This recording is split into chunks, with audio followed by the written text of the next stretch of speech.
Hey, what's up everybody, and welcome back to the channel. The subject of today's video is one of my very own personal motorcycles. It is my 2019 Yamaha MT-10. We'll get a couple of things accomplished during this overview of my MT-10. We'll get a brief up to speed about the motorcycle. We'll discuss some specs and features found on this motorcycle. I'll be providing you with an exhaust clip so you can hear how it sounds. We'll take it for a test ride where we'll check its highway capability and around town prowess, along with a 0 to 60 test mixed in there as well. And by the end of that, we'll arrive at the segment in the end of the video where we conclude and put all of it together, determining whether or not someone should be looking at this motorcycle to call it a goodbye, or if instead they should be saying goodbye. Before we get rolling, just a couple of things.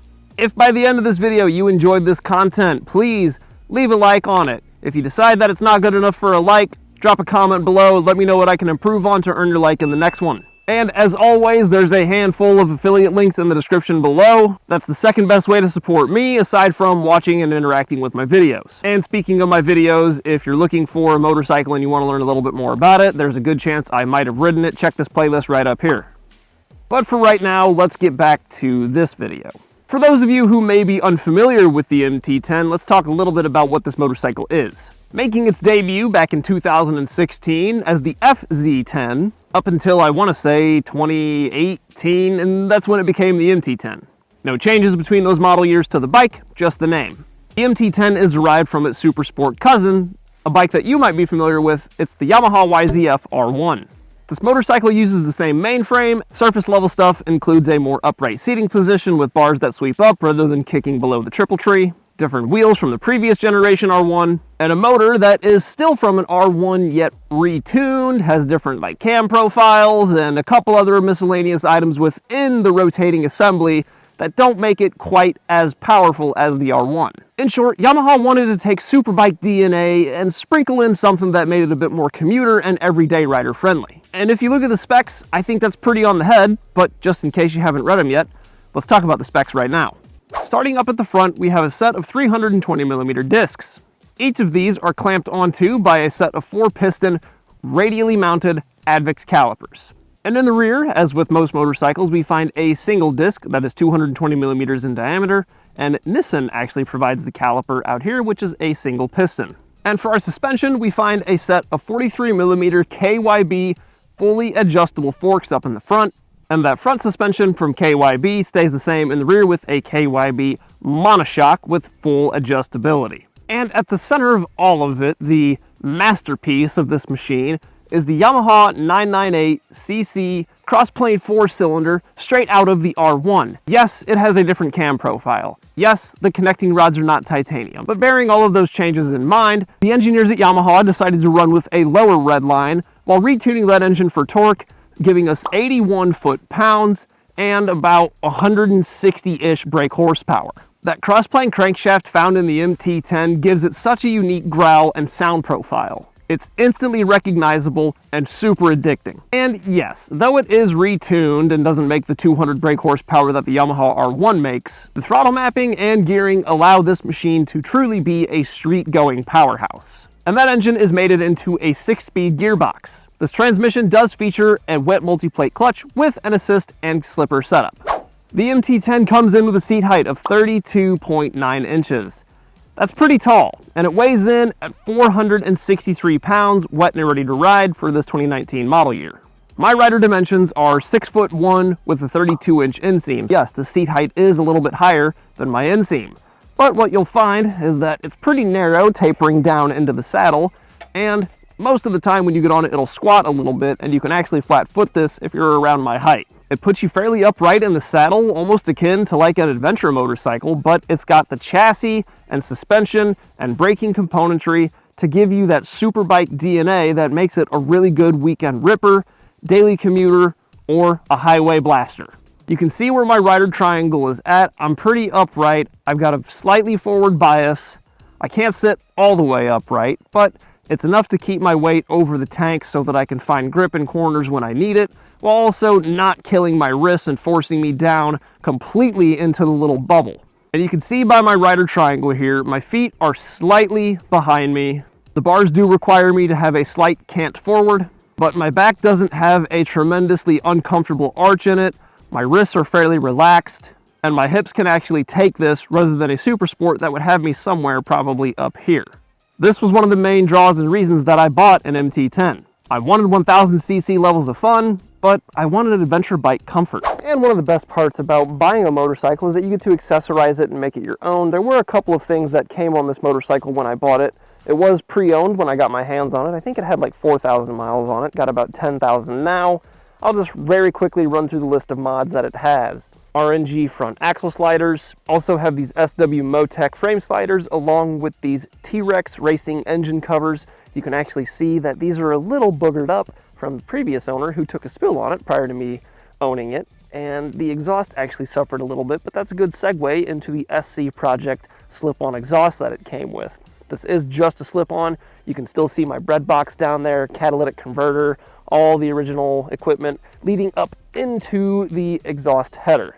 Personally, I love the way that this exhaust sounds, and I think a full system on MT-10s and R1s are almost a little bit too loud. This is just loud enough that you can really get a tone for the exhaust without raising too many eyebrows and turning too many heads and getting unwanted attention. This motorcycle also came with a full set of tech spec tank protectors, tank grips, whatever you want to call them. I added these ASV levers and I could not be happier with how these turned out. It actually, I had read a bunch of stuff on the MT-10 forum saying that this lever, the clutch lever, if you got like a generic or off-brand one, your cruise control wouldn't work, but I did not have that problem with these ASV levers. My philosophy on it was buy once, cry once. I also added these passenger peg extension brackets because originally this is all you get. My passenger had her knees in her chest whenever she was riding on the back, and it just wasn't working all that well. We like to ride together, so I spent, I think, $95 shipping and all to have these made and sent over, and they completely solved the issue, and now she can sit on here much more comfortably. I've also added this Blaster X completely integrated rear taillight. Whenever you tap on one of the brakes, it actually strobes and flashes to grab attention a little bit better. It cleans up the tail quite a bit, even though this motorcycle had already come with a tail tidy. You can see the body lines are very nice. That taillight just took the dorky blinkers off of the rear and integrated it all into a single unit. And up in the front, I have what's called the Proton 500 blinkers. Please, if someone knows what happened to the guy or the company that produced these, let me know. I've also added this Puig, or Puig, I don't know how to say it, windscreen up in the front, and it's even got a little MT-10 badge that came on it, so fits the theme of the motorcycle. It's tinted, and it's very effective at throwing wind over my head. This comfort seat also came with the motorcycle, and I've sat on a factory MT-10 seat. I cannot believe Yamaha is shipping that seat out of the factory that way. This comfort seat is a massive upgrade and definitely warrants the name comfort seat. And I've also got these little onboard mini dash cameras for both the front and the rear. Basically just making sure that if anything happens, I've always got a recording of everything that takes place. Oh, and it also came with that radiator and oil cooler shroud. Those are pretty nice additions, and I'm sure that they have prevented a couple of fins from getting bent. And that's pretty well it on my MT-10 for the walk around. Now we can get to the exhaust clip so you guys can hear what it sounds like.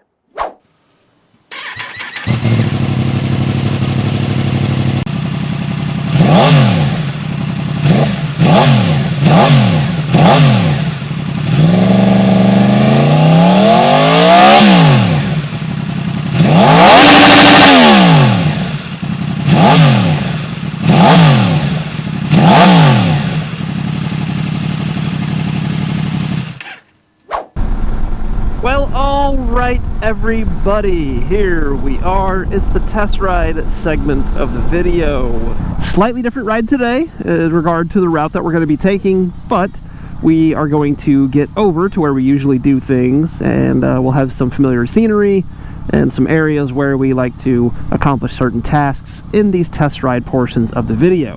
While we are riding the motorcycle, though, it usually is tradition to talk about it and compare it to other potential machines that are in this class that you may be considering. So I think it's good that maybe we just start there for now. I think the MT-10 is the epitome of what a hyper-naked motorcycle should be. A sporty engine with a sporty frame with comfortable ergonomics and minimal bodywork. The gold standard for this class. It does everything very well. We've already talked about how it's derived from a true super sport. And when it was first introduced in 2016 or 2017, it was like $12,999, and you got all the same tech that I have here on this 2019 model. Today's prices are $14,499 for a 2024 MT-10 as of recording this October 23rd. It's an engine with more than enough power for the street. It sounds great. The bike handles pretty well. And the other offerings from manufacturers like Kawasaki, Honda, I think the closest comparison coming out of Japan is the Suzuki GSX-S 1000. Suzuki makes an awesome motorcycle. I'm actually more of a fan of their bikes lately, with them kind of stepping things up and stepping into a new chapter in their motorcycling ventures. And then you have the European models like the Ducati Street Fighter V4S, the Aprilia Tuono 1100 V4, and the Triumph, I'm going to try to get this right, I think it's the Speed Triple 1200. All of those European machines are more powerful than the MT-10, maybe have some more premium componentry, but I'll always circle back to the price of those machines, and they do come at a bit of a premium because of their rich European blood. And with the exception of the Tuono and the Ducati, I don't know that I can confidently say any of them sound as good as the MT-10.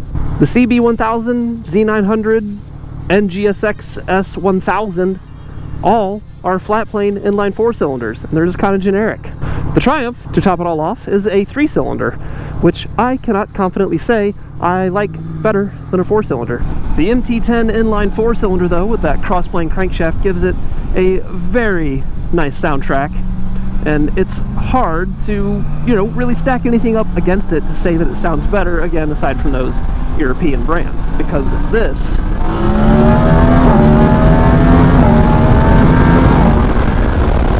is hard to beat. And you'll notice that to start this test ride off, I had to visit a gas station, which is somewhere that you'll need to get really familiar with on all the available locations while owning an MT-10, because fuel economy isn't something that this machine specializes in whatsoever.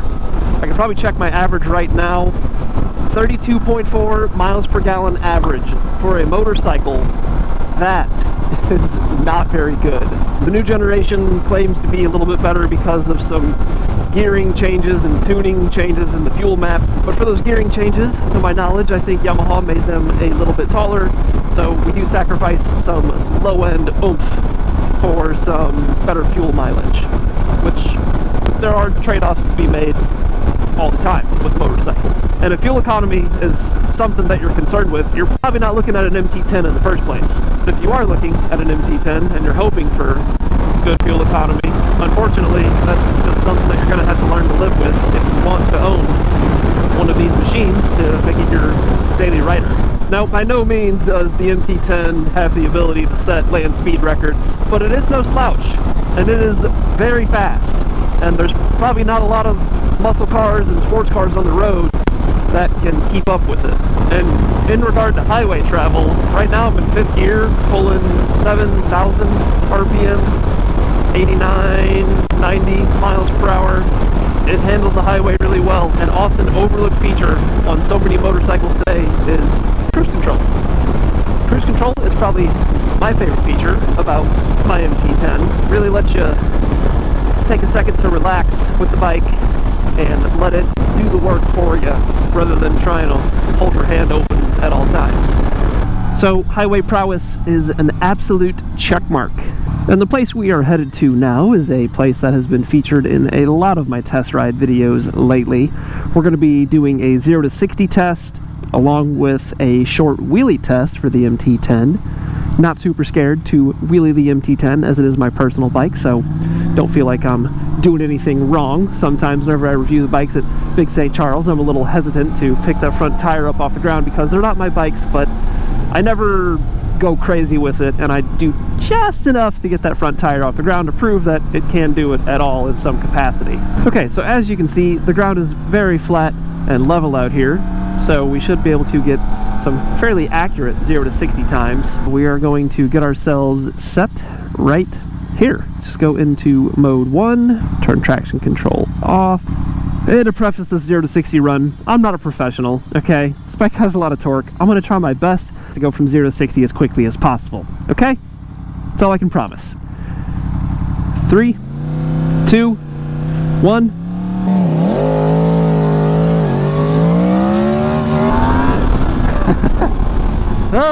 And that's one thing that you'll find with the MT-10 is that it definitely loves to pull that front wheel up. Let's try that one more time.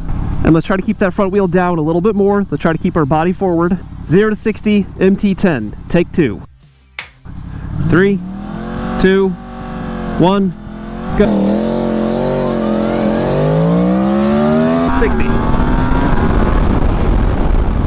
All right, I feel like that was okay. I'm gonna try one more time. I think we can do a little bit better. And then after this, we'll call it quits and we'll get you a wheelie test instead. Okay, here we go.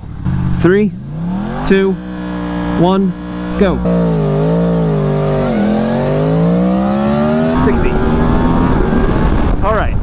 Well, there you have it. There's some pretty rigorous 0 to 60 testing on an MT-10, and I know there's probably things that I could improve on, but again, not a pro. So let me know in the comments below what I can do to improve.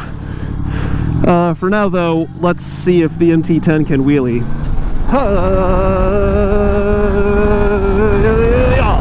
Third gear from a roll. You can see a nice little clutch up. Does pretty good for us.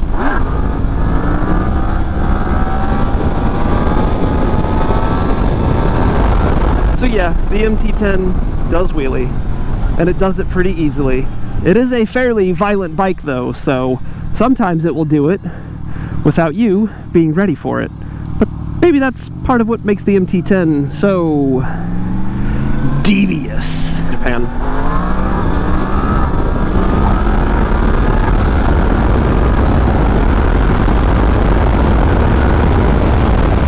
And there's a very quick pull to 120. This is filmed in Mexico. One area of concern for the MT-10 are the front brakes. They are not great. In fact, they are subpar out of the box. But a set of EBC centered pads cleaned a lot of that kind of murky feeling out of the front lever. But the front end feel in the MT-10 is fairly confidence inspiring outside of those front brakes. But they could be better, out of the box at least. Do your upgrades, put your pads on, and I'd probably call it a day. Got ourselves a 5.0. How you doing, Bus?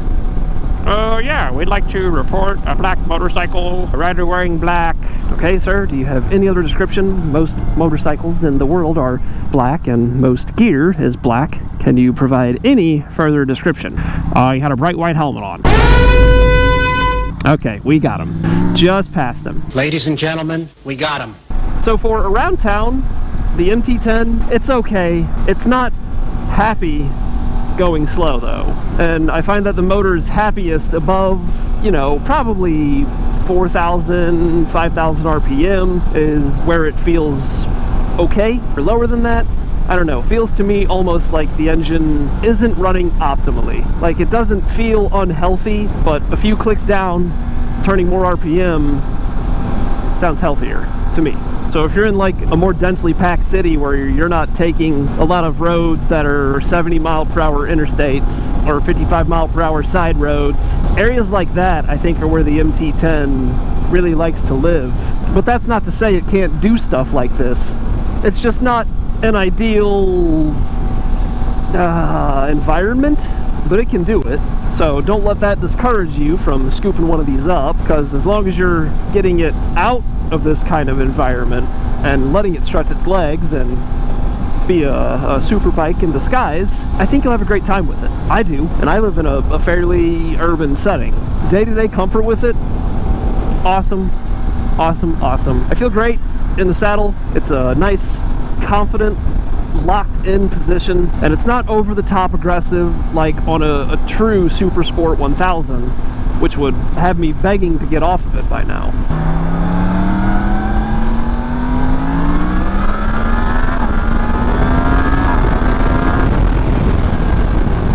So intoxicating, the CP4 does make you want to ride fast, but that can get you into trouble if you're not careful or not experienced. And even experienced riders can find themselves getting in trouble on an MT-10 because it is such a hooligan machine, you know, just the flick of a wrist. But anytime you want the power, you have it on tap. And that's what's so great about a bike like this. You'll seldom find yourself in a scenario outside of maybe the track scene where this bike isn't checking all the boxes that you want it to, and it makes it such a joy to ride. And if the weather took a turn and started graying out the skies and getting a little misty on the roads, I just turn my ride mode down, I turn my traction control up, and I do my best to change my riding style based on those parameters. And when the sun pokes back out and it starts warming back up, we go back up a couple drive modes, we turn the traction control settings down, and we're back to having fun again. And a good set of tires can make a huge difference with that as well. A good tire that gives you confidence regardless of what you may throw at it. And what I have had good luck with on my MT-10 are the Michelin Road 6s. I did a track day with these tires, I ride daily on these tires. You really just need to make sure that you have your PSI set right for whatever you're doing that day, and that there's no discernible wear on it that would otherwise compromise your ability to ride the bike. And that's probably the most important thing on a motorcycle is your tires. It's what makes contact with the ground and keeps you upright. So a good tire like the Michelin Road 6 bodes very well for a motorcycle like this that needs to be able to do a variety of things. There will be a link in the description below for those tires if you'd like to get a set for yourself. And we are wheeling into Big St. Charles Motorsports now because I have a sale to make on my day off, which isn't ideal, but machines ain't gonna sell themselves, boy. And I will cut the video here. I will see you guys in a bit after I close this deal, and then we'll maybe talk about a few more things before we wrap it up, call it a day. Later. Alright, anyway, that did not go according to plan. I think what we'll do now, we're gonna end the test ride segment, and we are going to flip it to our closing thoughts and statements. So, see you there. Well, here we are again at the end of another video. So, closing thoughts, who's this bike for? Who's this bike not for? Let's start with the bad first. Right off the rip, this is not a motorcycle for beginners. It is fast, it is powerful, and it can really catch you off guard if you are not prepared for it. This motorcycle will punish you if you make a mistake, so if you're just starting out, this bike is not for you. If you're looking for a more aggressive, true super sport ride, the MT-10 is not it. It's very good at doing a multitude of things, but because of that, it doesn't specialize in one area. So if you're looking for a track bike, the MT-10 can go to the track. I know, I've been there with it.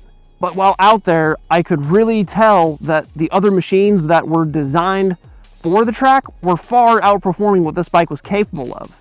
I know I mentioned it on the test ride. There's no denying it. The MT-10 drinks fuel. At its best, I've seen 34 miles to the gallon for this generation. The new generation claims like a 20% increase in fuel efficiency, which still isn't that great, but gets closer to 40 miles per gallon, where this one, if you're riding it semi-spirited and using it kind of as a commuter, you're probably looking at between 30 and 35 miles per gallon on a good day. If you like gas stations, this is a good thing, but if you're buying a motorcycle for fuel efficiency, this ain't it. In the realm of commuting, storage and wind protection are often a topic that gets tabled. But let me tell you something. If you're looking at a naked motorcycle, and wind protection is on your list of priorities for what you want out of a motorcycle, you're delusional. You can do small things to help remedy it, like windscreen, hand guards, and maybe a couple other clip-on wind deflectors. But outside of that, naked bikes aren't built with wind protection in mind all that much. And much like the super sport cousin to this, storage is not something that's even on the list of what they're considering when building this motorcycle. All you're really gonna get is the space underneath the seat and any sort of like accessory or tank bag that you might add to it. If you're looking at this motorcycle to plan long trips and go on these extra long commutes, plan to bring a backpack or get some saddlebags for it or a tank bag or something like that. If any of those things that I just said might apply to you, even if you really like the look of the MT-10 and you're just so infatuated with it, if any of that applies to you or multiple things apply to you, you probably should look the other direction and say goodbye. But now we can talk about all of the good things that the MT-10 has to offer. First up, power and versatility. This bike is so much fun. The engine sound is so intoxicating, and it really just makes you want to keep twisting and twisting and twisting. And sometimes it's hard not to do that, but that's because the bike is so good. And it's easily one of the most versatile machines out there. It combines that superbike DNA with the upright position of an adventure bike while being very, very sharp in corners, straights, wherever it needs to be. It's probably happy to be there. It's just having a good time. And maybe you're the kind of buyer that wants a superbike, but you want something that's more practical and more comfortable for longer rides. Well, again, longer rides, maybe not the strong suit, but practicality, overall the MT-10 is a much more suitable option for everyday comfort and actually being a usable bike out in the real world. The price that you pay for the tech that you get. On the new generation, I think it's $14,499 starting MSRP. It's got a full slew of electronics derived straight from the R1. My generation's pretty basic, but even still, having 3 ride modes and 3 traction control settings means that you have a bike that is super dynamic with a ton of different combinations that you can mix up to experiment and find what best suits you for whatever you might be doing that day. And a bike with this much power does have a little bit of a learning curve with it. Having those rider raids to kind of fall back on and help you get acquainted with the machine is super helpful. And not to mention all the changing weather conditions that can happen, especially here in the Midwest. We can get all 4 seasons in one day. When it's extra cold in the mornings, maybe I want my traction control turned up when my tires are cold. But in the afternoon, when the sun's beating down on me like it is right now, the ground's gonna warm up a little bit. I'll dial that traction control down, turn the power mode up a little bit, and let her eat. And the addition of cruise control on a motorcycle? Are you kidding me? Have you ever had a motorcycle with cruise control? If you haven't, you're severely missing out. And once you own one with cruise control, you're not gonna wanna go back. And I think that's probably a pretty good list of why the MT-10 is a good buy. But that'll go ahead and finish this segment up. Let's go ahead and flip it to me in the outro. Take it away, me. Aw, geez, thanks, me. Welcome to the end of the video. Thank you so much for watching this far. If you found this review helpful, maybe you learned something, maybe you had a laugh along the way, or you just enjoyed the content and I kept your attention, consider leaving a like on this video. And I mean it. Only leave a like on this video if you truly enjoyed it. Don't just like it because I asked you to. If for some reason you find yourself not liking the video, do me a favor, leave me a comment below, let me know what I can improve on to earn your like next time. This will probably be the last review video that I do for 2024. I might have one more that I would consider doing, but timing's gotta be right. But after this, we'll switch it up. We'll do some more commentary style videos where I'm in the office talking to the camera about motorcycle news and topics and whatnot. Mostly just general discussion type stuff. Before we get out of here, there are links in the description below for Revzilla, Ruroc, and Amazon. I've got a bunch of goodies on there. I've got some accessories from the MT-10 on there that you can find if you want to take what I've done here and put it on your own. My helmet's in the description, my gloves are in the description, my boots are in the description. There's a bunch of stuff in the description. It's the best way to help support my channel outside of watching and interacting with my content. Last thing before we get out of here, 20,000 subscribers. That's all it's going to take. We need like 7,500 more, and this helmet's going to come off, and you're going to see my face. And that's all I really wanted to tell you. Thank you so much for watching. I hope you have a wonderful week. Ride safe.